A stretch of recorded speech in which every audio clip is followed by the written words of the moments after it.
All right, welcome back to Thetford Academy. It has been way too long since we've been able to gather in person, and I'm so excited to have my students back in the shop, and it's great to have all of you come and join us for an in-person meeting. I'm going to go over finishes. I'm going to try to keep it fairly short, and I want to just tell you some options that are out there, and then if you have questions, we can ask more about it. I'm not going to demonstrate very much. I just have two finishes that I would recommend that if you I think probably 80 or 90% of the time when I put a finish on a turned piece, it's one of these two finishes. And my students, these are really the only two finishes that they use on bowls. The most important thing before you put a finish on is to make sure you've done all your sanding and prep work, no scratches, nice clean wood, that you have it the way you want it before you put a finish on. That's a whole nother workshop. We're not going to do that today. But I have a nice piece of cherry. This was drying for a year and a half. I returned it last week. It's pretty round, although I think it still did shrink a little bit more. There's no finish on it currently, but it's a fairly nice, smooth finish with no tear out, no scratches, ready to go. And what I would say is that if you are making a bowl or anything else that you want to serve food out of, I only recommend one product. And that's General Finish's wood bowl finish. It used to be called salad bowl finish, but they felt that kind of limited them, so now it's wood bowl finish. One thing I will tell you about this is it does not last forever. You have to knock the lid on very well, or you can put it in a bag and put some oxygen blocker in there, or all the other different things you can do. I just tap it on real well. This is about a year old, and a student did use it just last week, and it has a crust on it. All right, and what's under the crust is pretty gooey. It still works. You can wipe it on, you can wipe it off, but you're not going to get a gloss finish. You're going to get a matte finish. And you see crust. But like I said, that's a year old. This was good. Depends on how many times you bend the lid. But I think I had that for 6 months before it started to goo up, and we're still using it. But I buy it in the smallest quantity I can, which is the pint. And this is the first time we've opened it. And so you'll see it's much thinner, clearer. There's no skim on the top. It can be. I'm going to show you how to get a high gloss out of it. So there it is. This is available on Amazon. I get it from woodturnerscatalog.com because I have an account there. It gives me a little discount.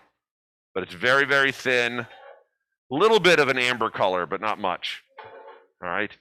I like to have clean hands, but it's hard to do that in the shop. So it doesn't hurt to put a glove on. That'll avoid fingerprints and any residue that might be on your hands. The first coat, it's not essential how you do it. Get it on there, let it soak in, wipe it off, and it'll be a little bit of a matte finish. It takes at least 2 coats to seal it well. So I'm going to pretend this is my second coat, just to show you how I do it to get a gloss finish. I highly recommend these shop towels. Home Depot does not carry them anymore, unfortunately, so I get them at Fogg's. They are much less lint and a very soft, chamois feel to them. And I do the outside of the bowl first. Get it quite wet. I put it on very wet, because that's the hand I'm going to touch it with. I don't care about getting it. It's food safe. I don't care about getting it on my hands. I just don't want to get marks on my. And I put it on quite wet. It's going to soak in quite a bit. Make sure you don't miss anywhere. I have it on a piece of paper so I have a clean surface that it's on, and then on a board, and that's so that when I'm done, I can carry it into the shop where no dust is going to settle on it. Now, while it's still wet, I take my other half of the towel, wipe it off. But it's still liquid. It hasn't started to harden yet. If you do this too much, I put one finger right there, wipe around. You don't want any drips, so you got to get most of it off. But you don't want it to start to harden, because then when you brush over it, you'll get brush marks on it. There's like that fine line. That's about it. And then, yeah, the first coat, but I don't worry too much if it's a matte finish. You know, like I could keep brushing it if I needed to. And then, so you saw how I just wiped once where my finger was. So now I can do the other side. Just, again, get it nice and wet. And of course, it's going to soak in more on the end grain. But the second finish goes on the second coat goes on quite evenly. You can always put a third coat if you want. I do not sand between coats because I've wiped it all off. You could, I suppose, but I find that it just creates scratches. I'm doing it with less around the rim because I don't want it to drip down the sides. And then again, while it's quite wet, wipe it down. Yeah, 24 hours between coats. They're called shop towels. And that's it. Don't touch it. It's done. And you can see, even with the first coat, it's pretty glossy. It gives you that, it will spread out and settle and get rid of any of those white marks, any of the brush marks. And then I take it, I'm just going to sneak behind you here, and I would go, well, I won't, and I would put it in my shop so that no dust is settling on it. I think I'll leave it out so people can see it. There may be 1 or 2 particles of dust that land on it overnight, and the next day I just wipe it with a towel and they come right off. Because it's such a thin coat, they're not going to stick and be gooey, right? It doesn't. On a nice clean, that's craft paper, I find it doesn't.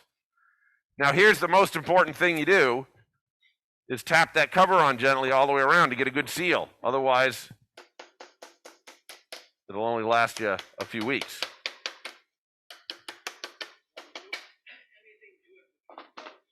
Nope. I've tried. It only makes it worse. I'm sure, you know, some people have that Beal sanding system and all of that. I know you get unbelievable gloss, usually using shellac. It's not for me. I mean, you saw how long that took, right? And particularly for students, it's foolproof. So that's finish number 1. Food safe. It is pretty similar to a wipe-on polyurethane, which you do the exact same thing, except I usually like to buff this. Wipe-on polys are not food safe, although when they cure, there's not a whole lot of toxin in there. It's mostly the solvent, right? But if you want to feel good about telling people when you sell your bowls that it's a food safe finish, that's the one I recommend.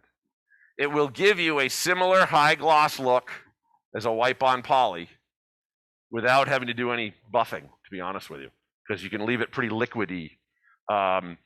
It is what's on the last coat of these after doing the milk paint.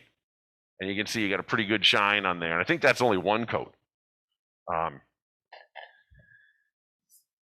Wipe on poly, that's what's on here. I typically do that on the lathe, just easy to wipe it on. I let it sit for 10 minutes and then I buff it.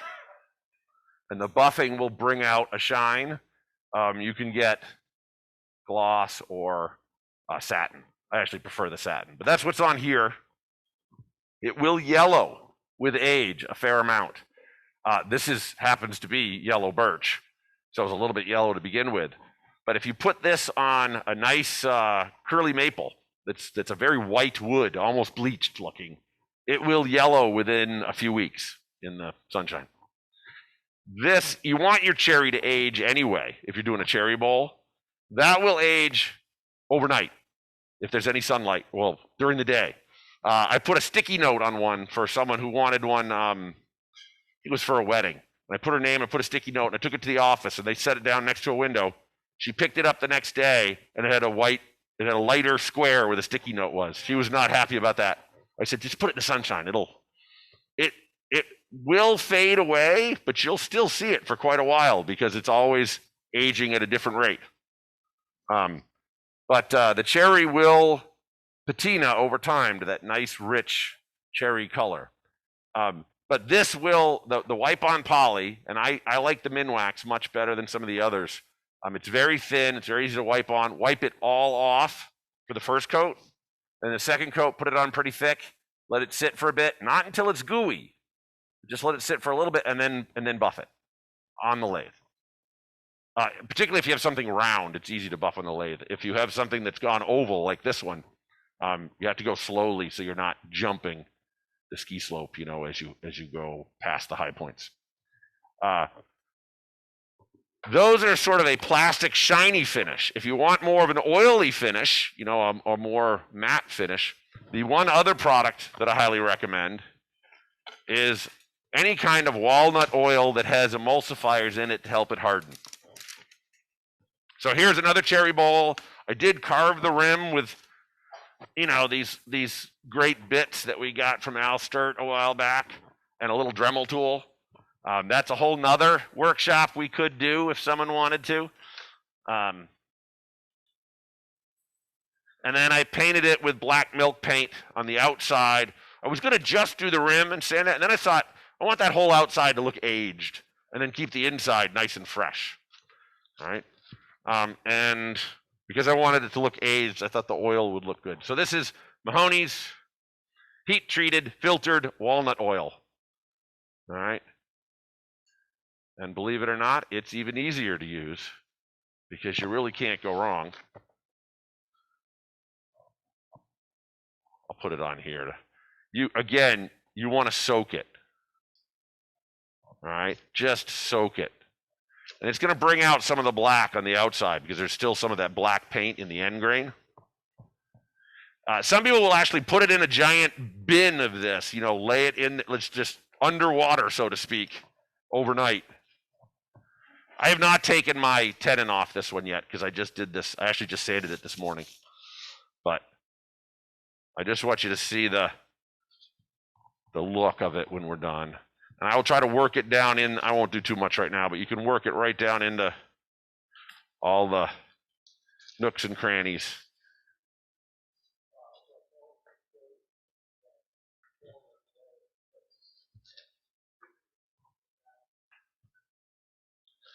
I think if I had a bat, I would, but I don't have it, I don't buy it in that big a bulk.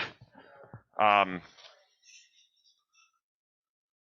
you can't put too much on, and it will soak in overnight, and you just wipe off whatever's left. I will say that if you've got a craft fair coming up this weekend or next weekend, you got to plan ahead because it will still be oily, quite oily, for a couple of weeks probably. What I do is I just buff them up a little bit. And you can see it's already soaked in on the end grain. I'll do 2 coats often. The next day I'll put a whole bunch more on. But you can just put it on. You don't worry. There's no way you're going to get brush marks or streaks on this because it doesn't really harden for weeks. It's similar to putting on a mineral oil, which is another thing you could put on. Yes. Now, someone asked me, what if a kid has nut allergies? I guess you could get an allergy to walnut oil, right? So that's one thing to consider. We do have kids with nut allergies. I tell them to avoid this, but they've never gotten an allergic reaction from someone doing it next to them and smelling it. I don't know if anyone has more. So there you can see how thick. It's easier to put it on the inside. Put it on that thick.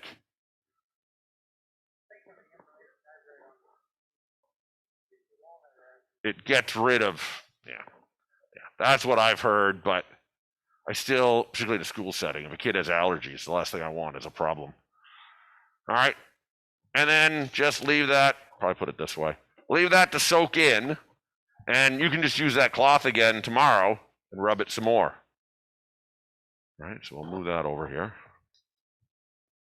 But that will give you an oily, mattish finish, I would say. I don't know if there's a particular term for oily finish, but I was just going to say, I don't know if this is new. I just got this last year. Oil wax finish meant to go over the walnut oil. It's a solid carnauba wax, I believe, kind of paste wax.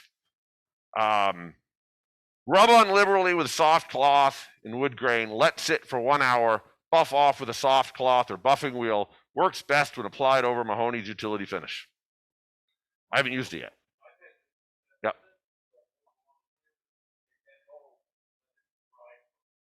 before you put this on. Yeah.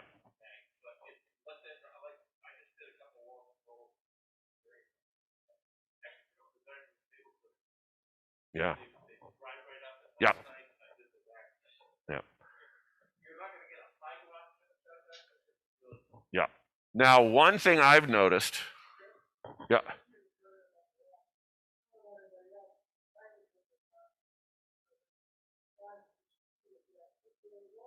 I was just going to say that. I have found that anything with a wax in it, if you get water spots on it, it'll show a milky white spot. Just wax it again. But we use for our cutting boards, all right, we use Howard's Butcher Block conditioner, which is nothing but mineral oil and natural waxes, beeswax and probably a little carnauba or something. Totally food safe. I said you could eat it, and what did the kid do? He ate it. But they'll do whatever you say, right? But this stuff is great, but it does leave water spots. So, and it buffs up nicely. You know, I haven't put it on there so thick. I'll put one more coat on this, kids, because it's been sitting there for a while. It comes, there you go, waxy. I haven't put it on so thick.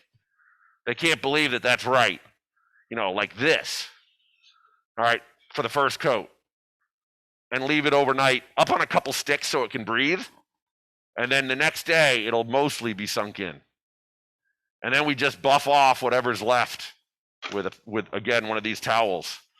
I will show you on this one, because my kids don't believe me when I tell them, if you're going to sand your product, whatever it is, you know, it's all about finishing it well before you put a finish on. Can you see these scratches in there? Well, that's from a bump on a table. They're supposed to put a sanding pad down before they sand, and he didn't. And so it vibrates around and puts those little, and you can't see them until you put the finish on. But when you break some grain, just like tear out, if you got tear out and you can see it with the naked eye, you're going to really see it once you put a finish on. So preparing the wood for a finish is as important as the actual finish you put on. But you can see how that brings out the beauty of the wood. It looks a little bit glossy right now because it's wet. It won't be as glossy, but that'll soak in and then just buff it. If you get water on it, you can get some water spots. The key is don't leave it as droplets. You know, I tell them just rinse them and wipe them down. I tell them not to put it in the dishwasher, but sure enough, 2 or 3 kids will come in with one that's split, and we have to re-glue it because they put it in the dishwasher. But you can always put more on. I turned a really large cherry bowl for my cousin, and she had used it for a couple of years. And you know, the salad dressings will keep it fairly oiled, but it was starting to look a little thirsty. Everybody know what wood, you know, what looks a little thirsty? I don't know what product she bought, but it was very similar to this. And she put it on, and it was unbelievable how it brought out the rich. And a cherry bowl that's 2 or 3 years old, just that deep burgundy color is just beautiful. Now, I could just stop here. That's all you need to know about finishes as far as I'm concerned. But of course, everybody's got their favorite, and you can see I had 15 or 20 of them there. I'm just going to show you my highlights. This is Peter's favorite. Shallow wax polishing, friction polish from Australia. We use it on pottery also. It is some kind of wax and some kind of solvent. I don't know what. Smells great. I love the smell of it.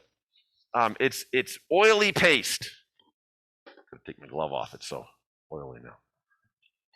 All right, so that's what it looks like. Am I getting that on camera? Okay. You do not want to put this on the lathe with it spinning faster than the slowest your lathe can possibly go, because what'll happen is it'll dry out in globlets, and then you got to work really hard to get them off. You can put it on, you know, wipe it on with a cloth, get it fairly even, let it sit for a few minutes, then you can buff it on the lathe to get a really nice high polish. But the mistake I made was putting it on with it spinning, you know, 500 or something, and all it did was give me globules all around on them. It will dry out. I don't know what the solvent that's in it, but you could probably, I'm sure there's something that would thin it. Product can also be thinned with shallow wax if it is too thick. Well, this is shallow wax. Oh, this is shallow wax cream. Maybe they have a shallow wax liquid. I don't know. You do or don't? Oh, you use the liquid. Yep. It's a tiny bit gritty. You know, it's a friction polish, and it really does polish up nicely. The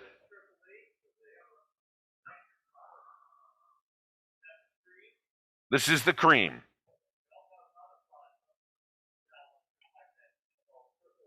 Yeah. Now, the one thing I will say about this stuff that I learned by doing two really nice hollow vessels, kind of like that one, out of some really nice curly maple. I put wipe on poly on one of them, and I put this on the other. A month later, the wipe on poly was yellow. This was still absolutely bleach white. So I don't know what it looks like 10 years later, but this will not yellow as badly as the polyurethanes do. So there's another product. A great product for pens.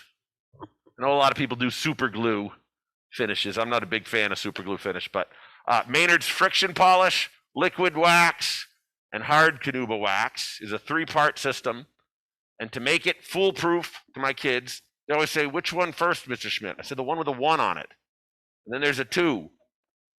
And I suppose I could write 3 on there. All right? Just put a little drop, get it wet, polish it. Little drop, get it wet, polish it, wipe it on, only a tiny bit, down and back. Polish that all off. You know, you want just that micro coating of the hard wax. Keep using a clean spot. I use these. And that gives you a really nice pen finish. So that's another one we use in here. Then you start getting into some more specialty things. I know, David, you're a big fan of the tongue oil, right? I'll use this on my burls.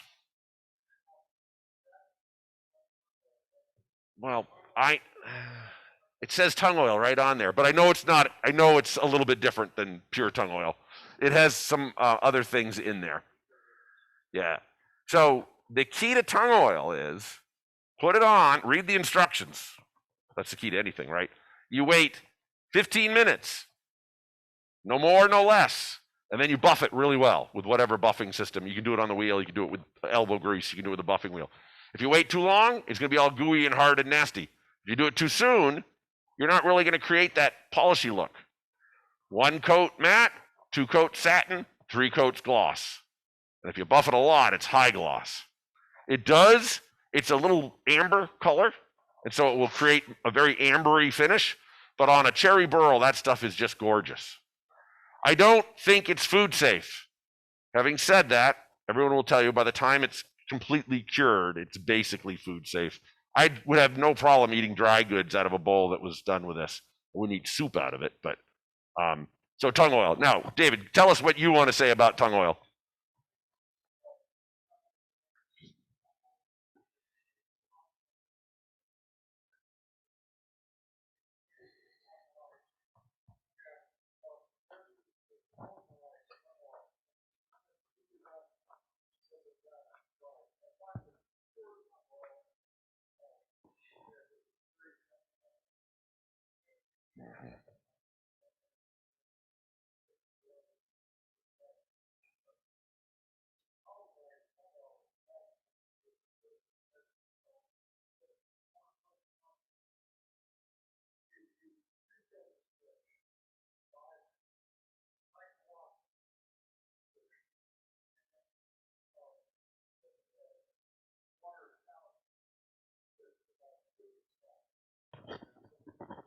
Yeah.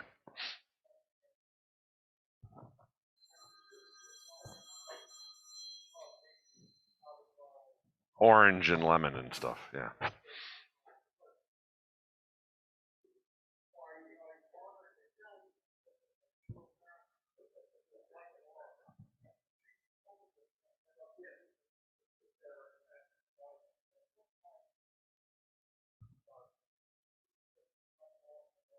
Yeah.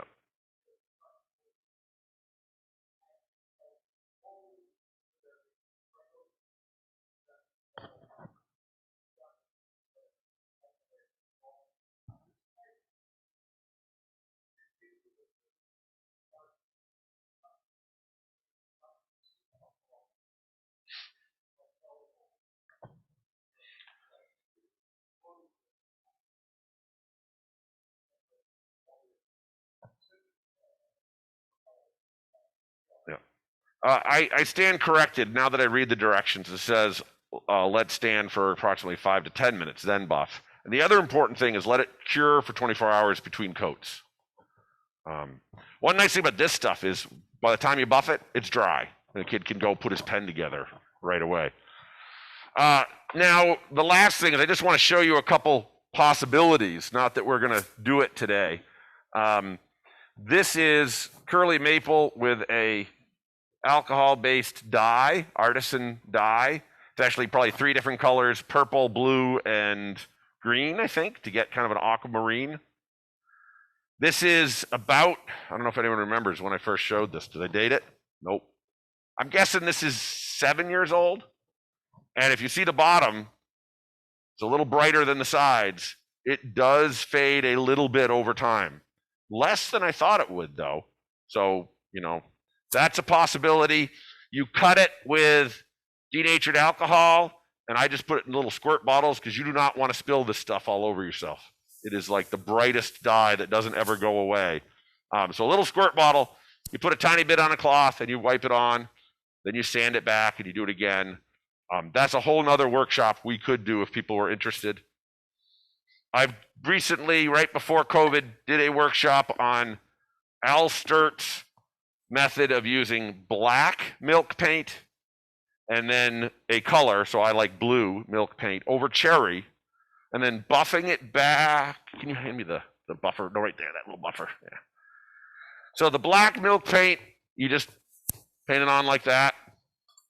And then you buff it back with one of these scrubbing pads, which are not available in most stores right now. It's one of those supply chain problems, I guess. You buff it back as much or as little as you want. You put your final coat on of, in this case, blue. And milk paint, if you ever worked with it, it's not a very smooth paint. Even if you run it through a filter, it's a very grainy, gritty, almost sandpapery finish. But a very light buffing or sanding, I actually sand it a bit first and then buff it. Gives you a pretty good finish. And then I just put a top coat of the salad bowl finish on there. And if you really want to keep it simple, just mineral oil is fine. Right? No, it doesn't harden as well, but and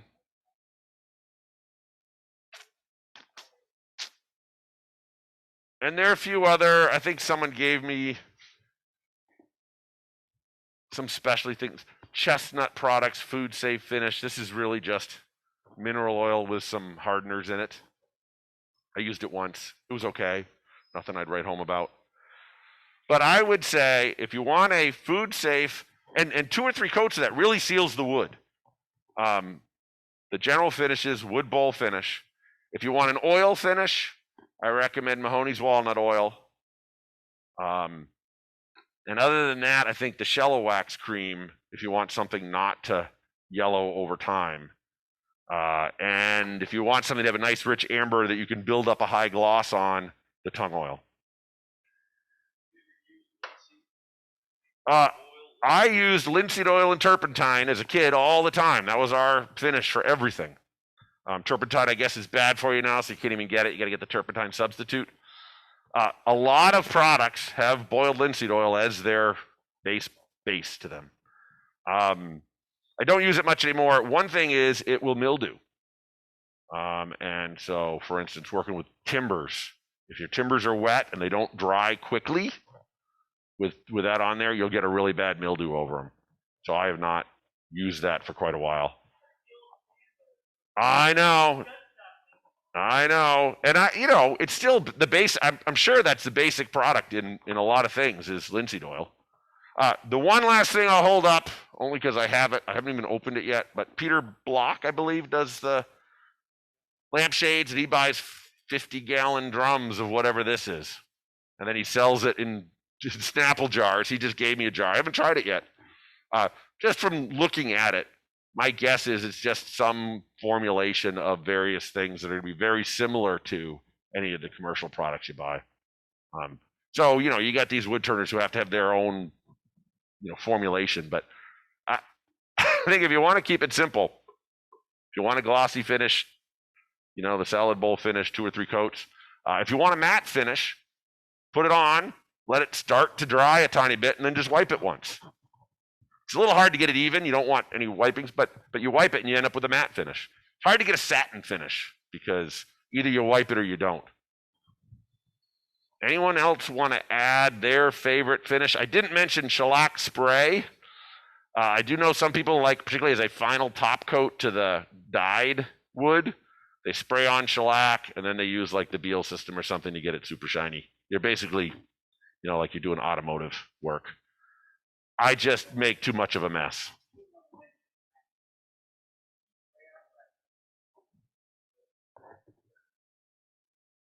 Yeah, that's that. Oh, I said shellac, didn't I? No, I was saying, yeah, no, lacquer is also good. The Deft product. So when we color pens, because they're so small, I'll have the kids, if they really want to bring out the beauty of the stains, the lacquer has a alcohol base to it, and it'll bleed the stains out into that top coat, and it really brings it alive. And we'll cover the lathe up with a towel, and we'll just boop, boop, boop like that. But of course, with any spray-on product, you put too much on, you get drips, and if it's spinning, those drips go to the center or start flying off all over the place, which I've had happen. But the Deft spray-on, is that what you use? The Deft spray-on lacquer. I make a mess just about every time I do it. I like wiping it off, wiping it on, wiping it off, and putting it away. That's my patience level. Anyone else have? I know someone brought a few things in. Anything we haven't shown? Hold on, one at a time. Why don't you go ahead? Uh-huh. Okay.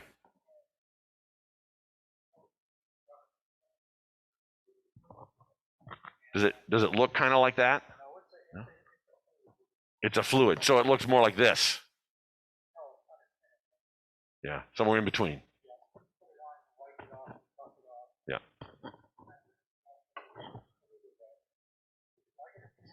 Like this? Carnauba wax, or is it?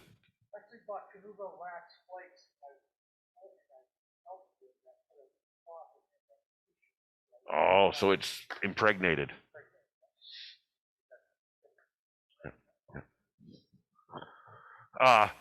Ed, you had something you wanted to add.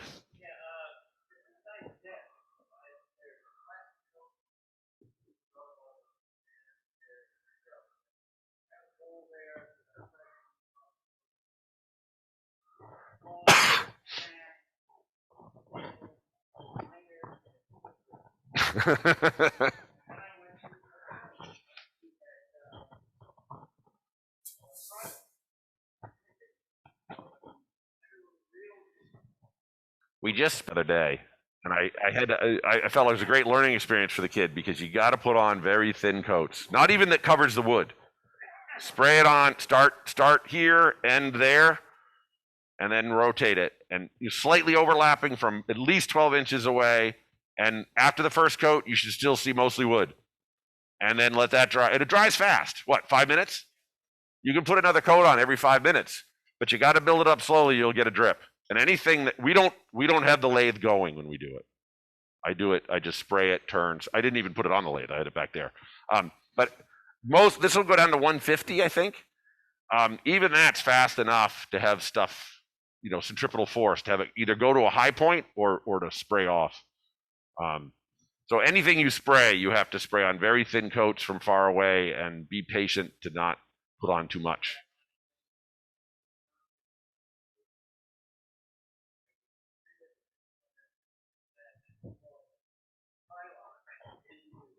The Krylon, I will say, is probably the easiest. And the nozzles, those little cheapo nozzles that are on there are really good nozzles. You know, we used to, when we painted, I used to repair boats for the rowing team at Dartmouth, and we'd do a really nice job, just like you do an automotive repair. And then we get these little air pressure sprayers with special nozzles, and you still had to buff it out. And the milk paint that I use is old-fashioned milk paint. Comes in these little bags, and then there's a plastic bag, and then it's a powder. And you mix it in lukewarm water, you stir it really well, you let it sit for 5 or 10 minutes, you stir it again, and I just brush it on with a foam brush. You're never going to get a smooth finish. You always have to sand it if you want a smooth finish. Or in some cases, I'll, like that Greek pattern on the bowl rim there, I'll leave that sandpapery finish and just put the final finish over it. I kind of like that matte look in contrast to the gloss of the cherry. And again, this is available at woodturnerscatalog.com. I'm sure you can find it on Amazon. And there are a couple different brands, but I just happen to use the old-fashioned brand because I guess I'm old-fashioned. Any other favorite finishes that people use?